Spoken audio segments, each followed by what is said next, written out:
Christian movies as well. Yeah. And this one was a good one. Oh, good. Yeah. Boy, it's the hardest work I've ever done. I can't imagine. I cannot imagine. Well, when I saw the screener, it said it was 2 hours and 35 minutes, but that includes the intermission, and it includes a Q&A with you and John in the end. So it's like, that's a long musical, but it's really not, that long. When we were doing it, we went straight through. Well, I think we did have a little 15-minute intermission, but how did this come about? I mean, where did it, how did you get involved in it? Well, full disclosure, Martha Bolton, who wrote the screenplay, also helped me write a movie a long time ago. And plus she's been in my life for 30 some years. I met her through Mark Lowry. And then one of the producers, Dan Postma, was my very first producer when I came. He was my first A&R guy when I first signed with Word Records many, many years ago, which used to be Myrrh. I was on Myrrh Records. Right. Yeah, that really dates me. Yeah. So was Amy Grant.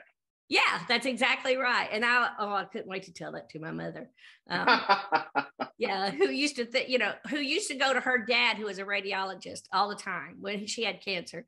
And she would see it, and she would say, our daughters are in the same business. And finally, one day, I took her past Amy Grant's house, and I said, that's where Amy lives.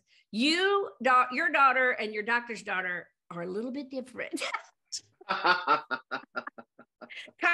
doesn't get hits on the radio, Right, but she's a sweetheart, Amy is. But and then so that man, Dan Postma, he contacted me and said, you got to do this. They knew my background, long before anybody knew who Chonda Pierce was. Chonda Courtney, the college kid, was a theater arts major and was in a lot of musicals and plays, and and that's the stage is what I loved the most. And then I got interested in comedy and kind of forgot all of that for a little while, and I probably forgot it for way too long because I was worn out. I should have waited before I hit 60 to be in a play like that.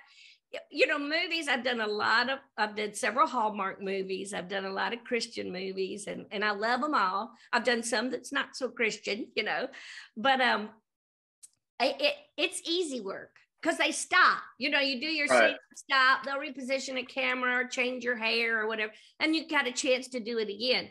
This thing was live in front of an audience, so when the curtain came up, it didn't go down till it was over. And it's constant movement, constant going to the next scene, constant trying to remember the next line, and we only had, I think it was 8 days to put it together. 8 days. Wow. Yeah. How many times did you perform it? 4. Okay. A dress rehearsal, which they recorded, and then twice in front of an audience, and then once for the close-ups where the camera was actually on the stage with you trying to capture some stuff. And that was funny because there were several times dancers danced right into the right into yeah because the cameramen didn't have as many days to practice as we did. Right. Yeah, it was an interesting format. I loved it. Fathom has been putting opera and some incredible things in movie theaters. That's one of the, I think maybe they were doing it before COVID, but I think that's one of the cool things that came about because of COVID. Right. Since you can't travel, they brought things to your community, through the theater. Yes. And it's wonderful. And theaters needed it because nobody was making movies for a while and they were sitting dormant. And so it worked out really good, I think, for everybody.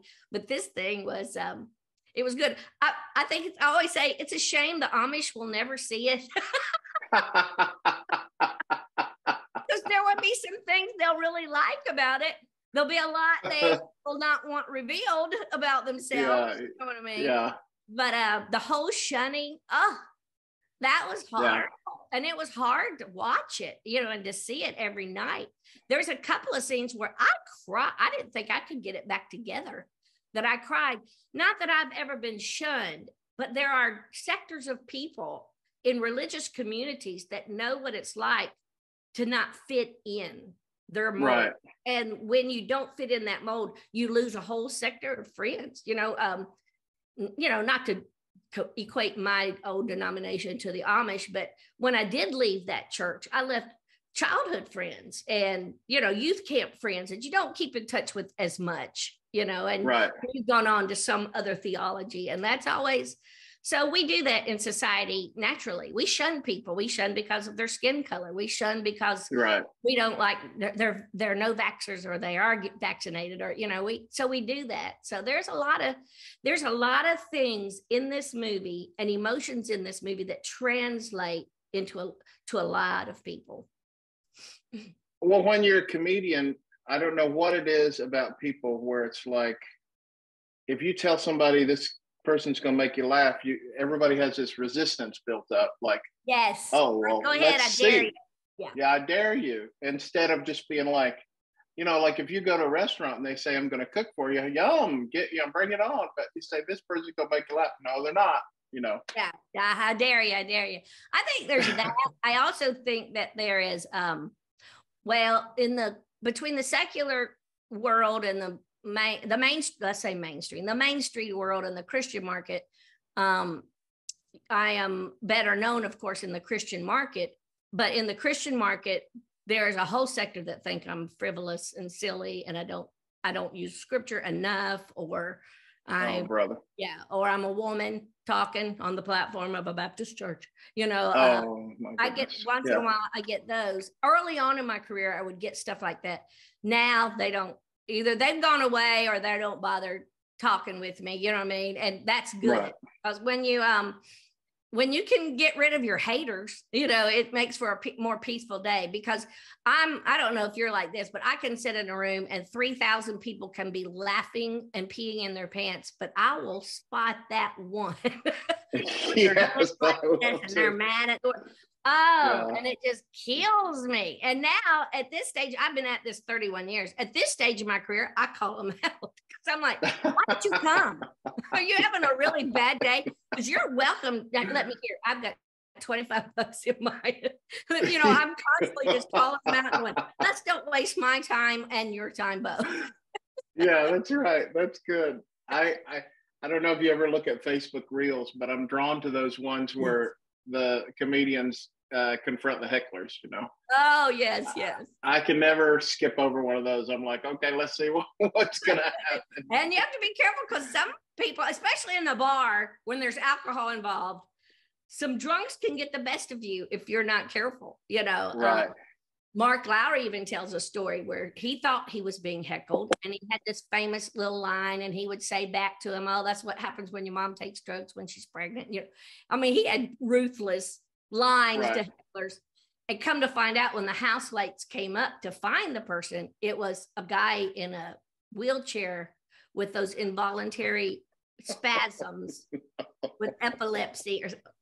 It was awful. And so he tells that story with tears. And he'll say, it's just awful.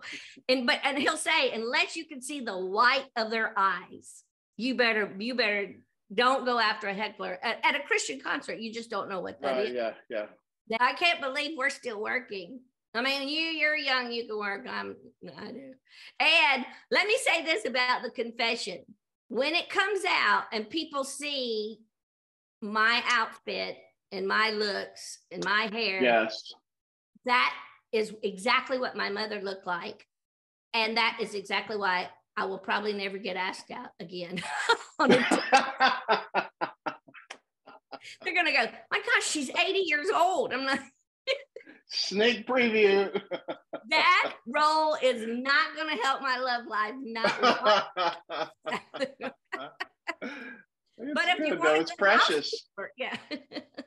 It's precious. A song you sing to the lady dying. I think it's just it was precious. And they all thought, oh, that's great acting. I'm like, no, I was I've sang with people dying before, so I know that I had a lot of things to pull from, in my life. Right. But and you also will be able to tell that I grew up Nazarene because I didn't know how to dance a lick, and they tried one little, two little steps or so, and they are so awkward. It is so hilarious. So yeah, it's been a long time. I worked at Opryland for 6 years, impersonating Minnie Pearl. And the only reason I got that job is because I was so horrible at the dance numbers. So if you impersonate Minnie Pearl, then you're excused from all the big, dance stuff, which right. That was good for me. I was terrible. Thank you, my friend. You're great. And I look forward to talking to you again. All right. Love to you and yours. Bye. Thank you. He is so